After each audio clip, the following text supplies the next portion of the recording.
დამტკის და მეთოდური მითითება საგადასახადო შემოწმების შედეგად დარიცხული ჯარიმების თანხების 50%-ის გაუქმების შესახებ, რომელიც არეგულირებს გადამხდელთა მიერ გადასახადებისა და ჯარიმის 50%-ის ტოლფასი თანხების გადახდის წესებს და პირობებს. აღნიშნული ინიციატივის მიზანია საგადასახადო შემოწმებით დასარიცხი თანხების დროული აღიარების ხელშეწყობა და ჯარიმის თანხის 50%-ის გაუქმების წესების მეთოდოლოგიური ერთიანობის უზრუნველყოფა. ამ და სხვა თემებზე სასაუბრეთ შემოსავლების სამსახურსა და ბიზნეს პარტნიორის ყოველკვირეული რუბრიკის სტუმარია ლევან გებუაძე, შემოსავლების სამსახურის მეთოდოლოგიის დეპარტამენტის უფროსი.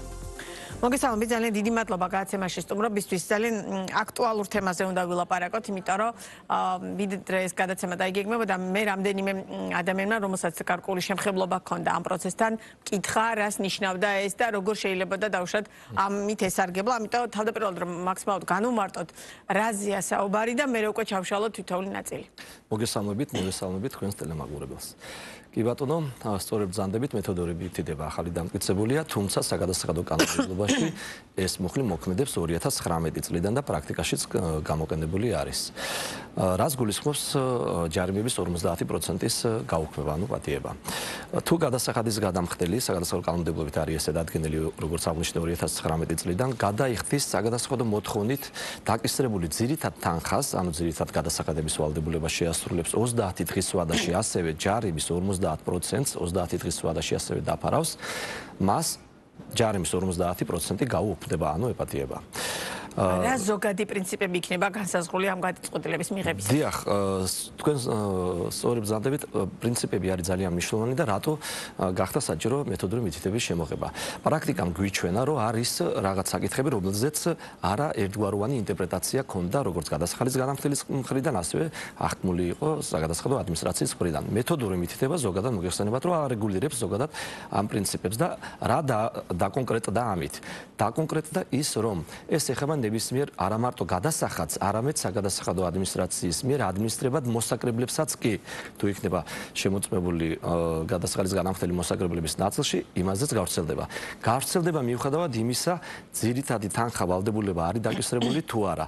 შესაძლებელია მხოლოდ ჯარიმები იყოს გავრცელებული საგადასახადო მოთხოვნის შედეგად, რა თქმა უნდა, გარდა იმ ჯარიმებისა, რაც უკავშირდება მაგალითად ფიქტიური ოპერაციის შედეგად დაჯარიმებულ და რომელ გადასახადებს ეხება, ეს ძალიან მნიშვნელოვანი დეტალია საშემოსავლოს მოგებისას, თუ რა პრინციპზეა ეს აგებული მთლიანობა? საგადასახადო ორგანოს მიერ ადმინისტრებად ყველა გადასახადის სახეს ეხება, იქნება ეს პირდაპირი თუ არაპირდაპირი, ზოგადად 6 სახეობაა კი ვიცით, მოგება საშემოსავლო ქონება, აქციზი, იმპორტის გადასახადი და ასევე მოსაკრებელს ორი მოსაკრებელი გვაქვს ჩვენ, რომლის ადმინისტრებას ახორციელებს საგადასახადო ორგანო. თავარი არის, რომ ამ პრინციპების დადგენისას იყო ერთ-ერთი ესეთი მნიშვნელოვანი ეტაპი.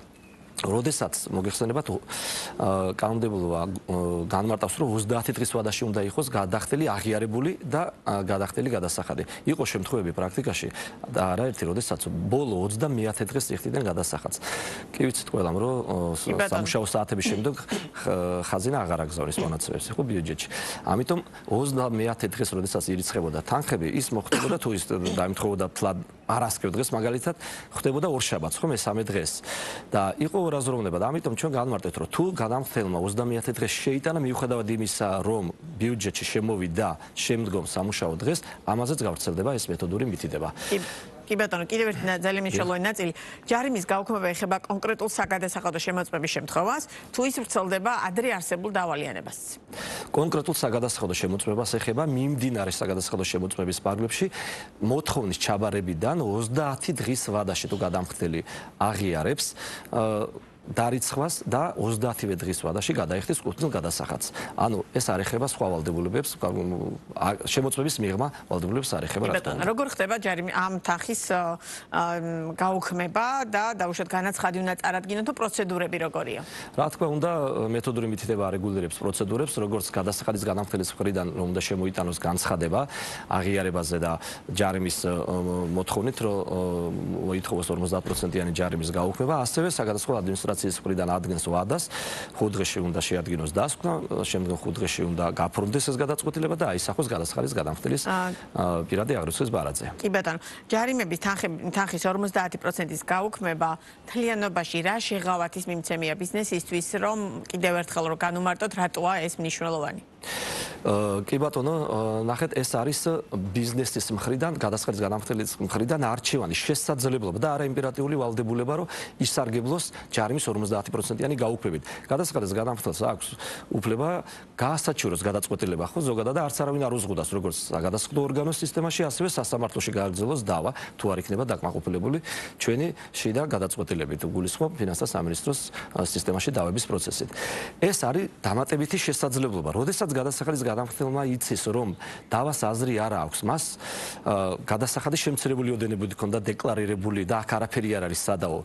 აღარ ვსაუბრობთ იმ მოტივებზე, შესაძლებელია განზრახი იყო განხორციელებული მის მხრიდან, თუ შეცდომით იყო, როდესაც მას გააზრებული აქვს, რომ დარიცხვა არის კანონმდებლობის შესაბამისად სწორად განხორციელებული.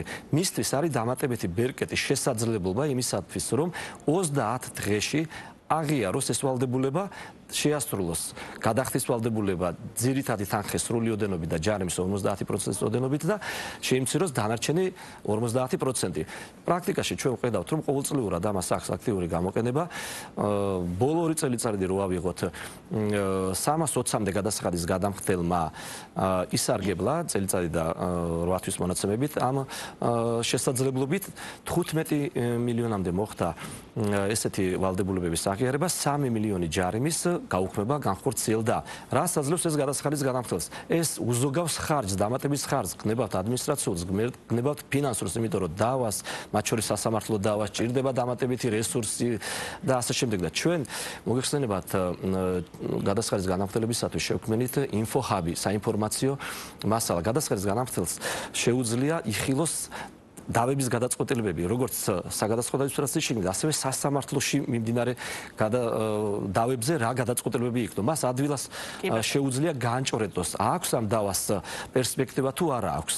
აქედან გამომდინარეა, რომ ეს არის მათთვის ხელსაყრელი შესაძლებლობა. კიდევ ორი დანიშნული ნაწილი.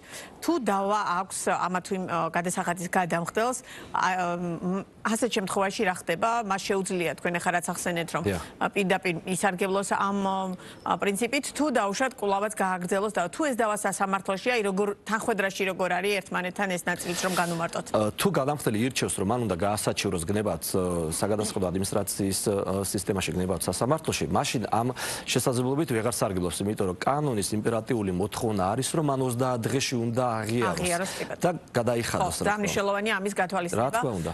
და ჩვენი საუბრის ბოლოს ეს გადაწყვეტილება რაიმე ფორმით, რადგან ახსენეთ სტატისტიკური მაჩვენებელიც, რაიმე ფორმით ბიუჯეტისთვის პრობლემური ხომ არ არის, ანუ ამას საბიუჯეტო შემოსავლებზე რაიმე უარყოფითი გავლენა ხომ არ აქვს. არ არის პრობლემური და რატომ? იცით, რომ საგადასახადო კანონმდებლობით გადასახადის ვალდებულება ეკისრება ყველა გადასახადის გადამხდელს გარკვეულ შემთხვევებში და ეს არის იმპერატიული კანონის მოთხოვნა, რომ გადასახადი უნდა იქნას უპირობოდ გადახდილი ფულადი ფორმით. ამიტომ ჯარიმის ნაწილში ეს იქნა შეგნებულად შემოღებული. ეს არის დამატებითი სანქციები, რომ თუ გადამხდელი ძირითად თანხას იხდის და ამ ვალდებულებას რაც ისედაც უნდა შეესრულებინა თავად ჩვენი ჩარევის გარეშე 30 დღეში გადაიხდის და ჯარიმის 50%-ის ოდენობით მის ჯარიმის გაუქმება არანაირ ფისკალურ ეფექტს არ იძლევა, რა თქმა უნდა. ეს არის პირიქით წახალისება, მოკლე დროში მოახდინოს ვალდებულების შესრულება, იძულებითი ღონისძიებები აღარ განხორციელდება, აქტიურად ჩაერთვება ისევ საქმიანობაში, დაეზოგება დამატებითი ხარჯი.